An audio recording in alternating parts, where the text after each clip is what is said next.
Assalamualaikum warahmatullahi wabarakatuh.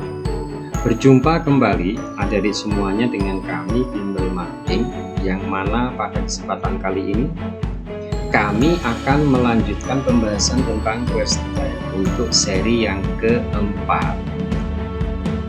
Tetapi sebelum saya menjelaskan lebih jauh, doa dari kami semoga kita semuanya tetap dalam lindungan Allah Subhanahu wa Ta'ala, dijauhkan dari segala musibah, dan semoga kita bisa selalu menjaga diri, tetap menjaga kebersihan, dan menyayangi orang lain yang ada di sekitar kita. Baik adik-adik semuanya, saya langsung akan membahas tentang question tag bagian yang keempat. Saya ingin menjelaskan terlebih dahulu bahwa yang namanya fokus pengerjaan question tag, ya saya singkat, itu adalah yang pertama, Anda perhatikan kalimat itu positif atau negatif. Oke, yang pertama. Yang kedua, fokuslah di predikatnya. Kenapa? Karena predikat ini sangat penting. Karena apa? Dalam bahasa Inggris predikat kita bagi menjadi 3 kelompok. Ada yang namanya model. Maka nanti kalau di statementnya berupa model predikatnya, maka model itu sendirilah yang akan masuk ke sini. Kalau nanti predikatnya berupa to be, maka to be itu sendiri yang harus Anda isikan.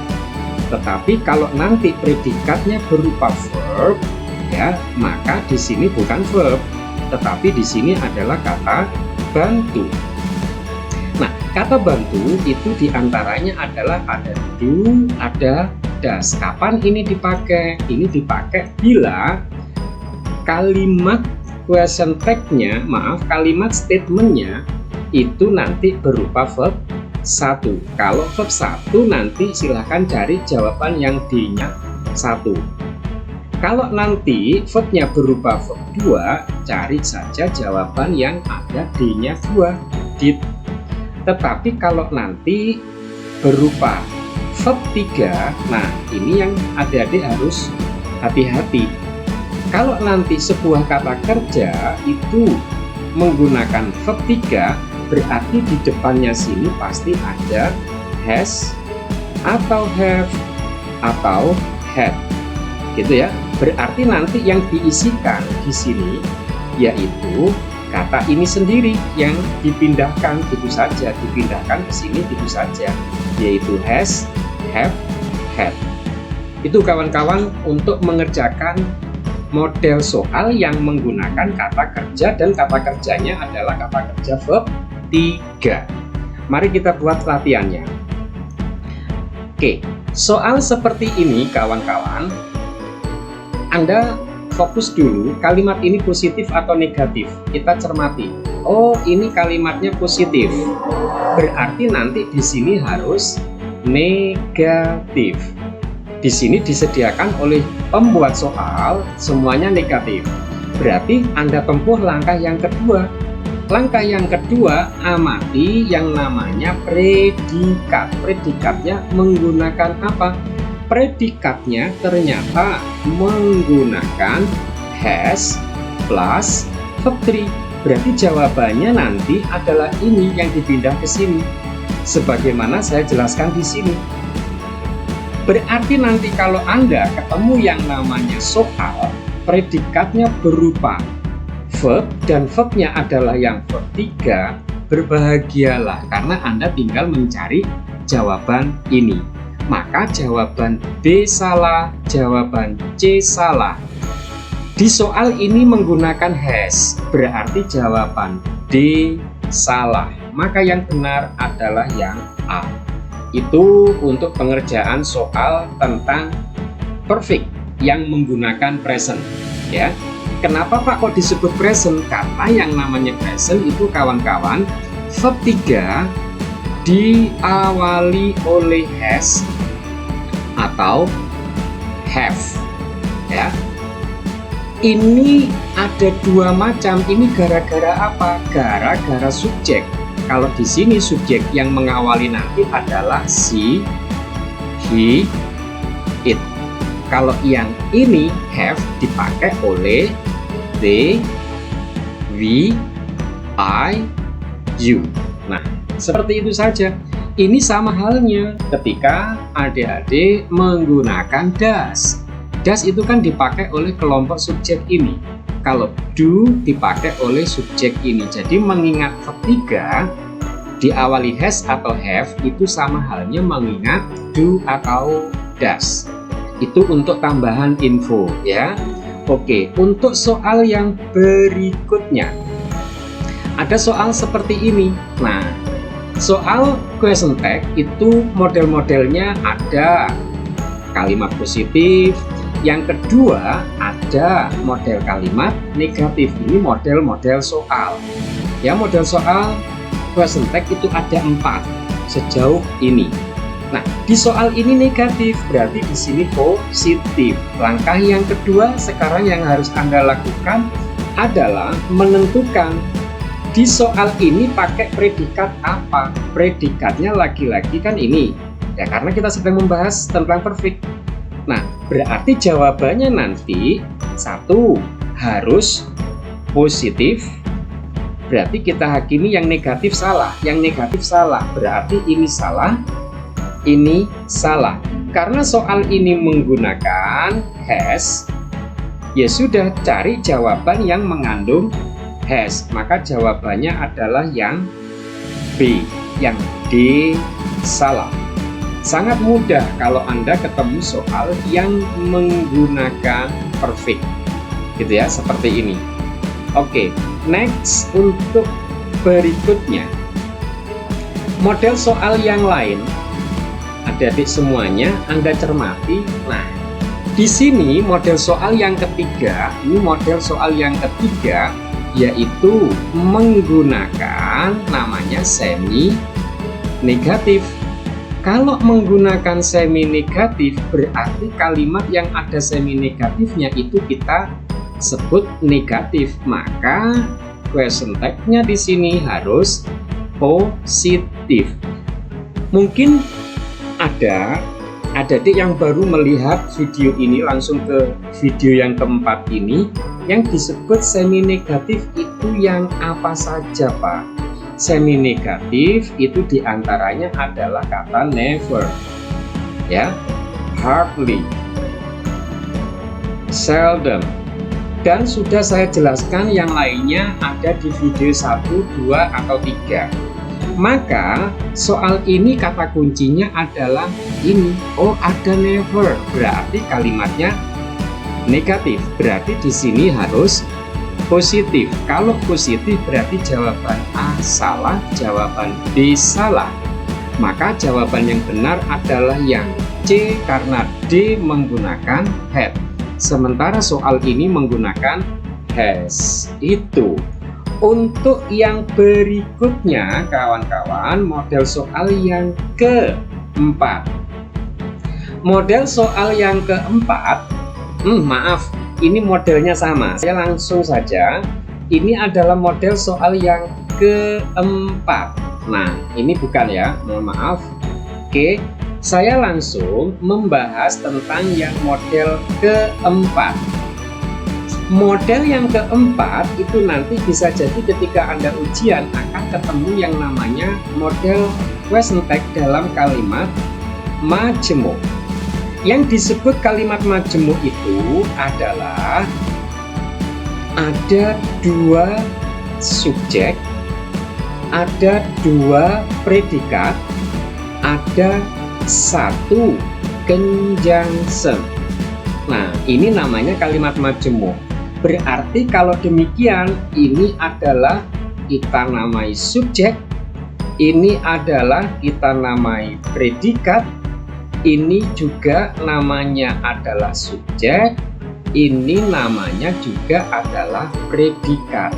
Sementara yang namanya before, nah ini namanya adalah conjunction. Berarti kalau kalimat itu saya buatkan pola, yaitu ada conjunction, ada subjek, ada predikat, diikuti lagi subjek, diikuti predikat, seperti ini. Ada subjek, ada predikat, ada subjek, ada predikat. Maka kawan-kawan saya titip pesan, kalimat ini Anda pilah jadi dua, ini abaikan. Abaikan, karena yang dijadikan sentral pengerjaan soal itu adalah yang kalimat tidak ada conjunction-nya. Kalimat yang ada conjunction-nya ini disebut sebagai anak kalimat atau subclause. Kalau nanti yang tidak mengandung conjunction itu namanya induk. Nah, yang menjadi fokusnya nanti silakan Anda cari yang di kalimat induknya. Dan langsung lari kepada predikatnya. Predikatnya Anda tentukan, predikatnya kan ini. Nah, ini predikatnya. Predikatnya menggunakan has plus verb 3. Berarti ini yang jadi acuan. Kalau nanti menggunakan verb 3, yang dijadikan acuan adalah kata bantunya ini. Maka cari jawaban yang mengandung has. Ini salah, ini salah, ini salah. Maka jawabannya yang B. Demikian kawan-kawan untuk model soal yang keempat. Jadi tadi ada positif, negatif, terus ada semi negatif, ada kalimat majemuk.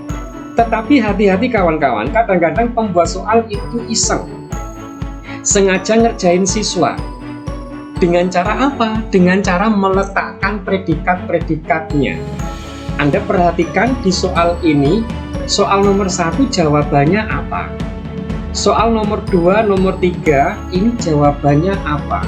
Ya, nomor 3 dan 4 ini juga apa? Ini selalu subjeknya saya buat Susi ya. Ada yang pernah jadi saya, Pak, kenapa kok subjeknya selalu pakai Susi? Iya, saya nggak mau cerita di sini ya, nanti saya dikira curhat. Biarlah dia hidup di masa lalu saya. Oke, I'm so sorry. Nah, adik-adik semuanya untuk mengerjakan soal seperti ini mudah sekali. Saya kasih cara jitunya ya. Cara jitunya seperti ini, adik-adik. Anda tetap fokus di namanya predikat. Nah, fokus di sini. Ketika nanti Anda ketemu kalimat yang menggunakan predikat, ada unsur has, have, had-nya, maka Anda harus mengingat satu hal. Setelah kata-kata ini apa? Nah, ini triknya di sini. Ya, saya tulis trik yang pertama. Kalau nanti setelah has, setelah have, setelah had diikuti, ya, diikuti benda, berarti Anda harus paham kalau ada kata kerja has, have, had diikuti benda, berarti yang merah 3 ini namanya adalah, yang 3 ini namanya adalah verb. Ini adalah kata kerja. Berarti sampean tanyain, hey has, kamu kata kerja keberapa? Oh, saya kata kerja pertama. Berarti jawabannya di sini adalah nanti pakai does. Gitu ya. Have sampean tanyain, syaratnya ini loh ya. Kalau diikuti benda, have kamu verb berapa? Oh, saya verb 1. Kalau verb 1 berarti D-nya 1. Ambil saja do. Karena di sini tidak ada S, maka di sini jangan dikasih S. Terus habis itu Anda tanyain, hey had, kamu kan diikuti benda, kamu ini verb berapa? Dia akan menjawab, saya adalah verb 2. Maka jawabannya harus mengandung did, karena D-nya 2. Jadi titik sentralnya kawan-kawan semuanya, kalau Anda ketemu kalimat yang menggunakan predikat has, have, had, sentralnya di sini. Sentralnya di sini. Nah, ini sentralnya. Diikuti apa? Kan begitu ya. Nah, sekarang kalau ada soal seperti yang ini, kalau nanti ada pola B, yaitu has atau have atau had diikuti verb 3 atau been. Nah, maka Anda harus tahu ini namanya adalah kata bantu. Kalau nanti demikian, yang ada di sininya nanti apa, Pak? Seperti kesepakatan kita di awal tadi, kalau sebuah predikat itu dihuni oleh verb 3, berarti Anda tinggal memindah kata bantu ini. Maka silakan Anda pindah ke sini. Berarti di sini nanti isinya adalah has, have, atau had. Intinya kalau di sini has, ya jawablah has. Kalau di sini have, jawablah have. Kalau di sini had, ya jawablah had. Berarti kita bisa mengerjakan soal yang ada di lembar kanan ini. Nah, di sini Anda ketemu has, kawan-kawan. Anda lihat setelahnya apa? Oh, setelahnya adalah benda. Berarti kalau benda di sini adalah verb. Anda lihat ini verb berapa? Ini verb 1. Maka jawabannya adalah does. Gitu ya. Kalimatnya positif, maka di sini negatif. Subjeknya Susi harus diganti si. Nah, ini jawabannya. Demikian juga kalau yang had diikuti apa? Oh, diikutinya adalah diikuti benda. Berarti Anda hakimi, ini verb berapa? Ini verb 2. Kalau verb 2 berarti jawabannya adalah D-nya 2. Di soal ini positif, maka di sini negatif. Berarti di sini saya pakai si karena Susi. Nah, soal yang ketiga, kawan-kawan, setelah has apa? Oh, ternyata setelah has ada had. Had ini apa, Pak? Had ini kategorinya disebutnya adalah verb 3. Ya, saya kasih penjelasan dulu. Saya sebentar berhenti dulu. Kawan-kawan, pembelajar bahasa Inggris memang dituntut untuk hafal verb 1, verb 2, verb 3. Ya, dari kata kerja mempunyai itu ada has atau have. Di sini ada had, yang ketiganya adalah had. Nah, ini namanya verb 3. Ternyata had di sini ditulis di sini. Berarti dia verb 3. Berarti has yang ada di depan ini, namanya adalah kata bantu. Ya berarti tinggal dipindah. Berarti jawabannya adalah has not. Subjeknya Susi menjadi si. Berarti tinggal dipindah. Enaknya kalau sampai yang ketemu verb 3. Oke, sekarang berarti ini sama. Ini adalah verb 3. Yang dipindah adalah ini, karena ini namanya adalah kata bantu. Berarti kata bantu inilah yang dipindah, maka di sini jawabannya adalah had not see. Oke, itu kawan-kawan cara mengerjakan soal ini. Berarti sekali lagi ini penting. Tanda tanya ini penting. Tanda tanya ini mewakili lingkaran yang saya sedang buat ini, lingkaran yang saya sedang buat ini. Ya, tinggal has, have, had diikuti benda atau diikuti verb 3. Oke, kawan-kawan, itu dari saya. Semoga ada manfaatnya. Ini saya hapus karena Anda sudah pasti hafal yang namanya verb 1, verb 2, atau verb 3. Kalau belum hafal, ya silakan sering-seringlah baca. kaitannya dengan kata kerja yang dimiliki oleh bahasa Inggris. Banyak sekali Pak, tidak harus dihafal. Yang penting sering diajak silaturahim, sampai sering kunjungi, gitu ya. Oke kawan-kawan, saya akhiri, tetapi sebelum saya akhiri, mohon bantuannya ya. Untuk kawan-kawan dipersilahkan subscribe channel saya ini biar Anda nanti dapat beberapa video yang berikutnya akan saya share. Kalau Anda merasa ini membantu dan sampean suka, silakan Anda kasih jempol. Tapi kalau tidak suka, kita harus fair, boleh jempolnya Anda balik. Kalau Anda suka, silakan juga di-share ke kawan-kawan yang lainnya. Terima kasih, saya akhiri. Selamat bergabung bersama kami di kelas bimbel online maupun kelas offline. Silakan dapatkan materi-materi video yang nanti Anda dapatkan kalau adik-adik semuanya bergabung dengan kami di bulan Februari ini. Terima kasih, saya akhiri. Wassalamualaikum warahmatullahi wabarakatuh.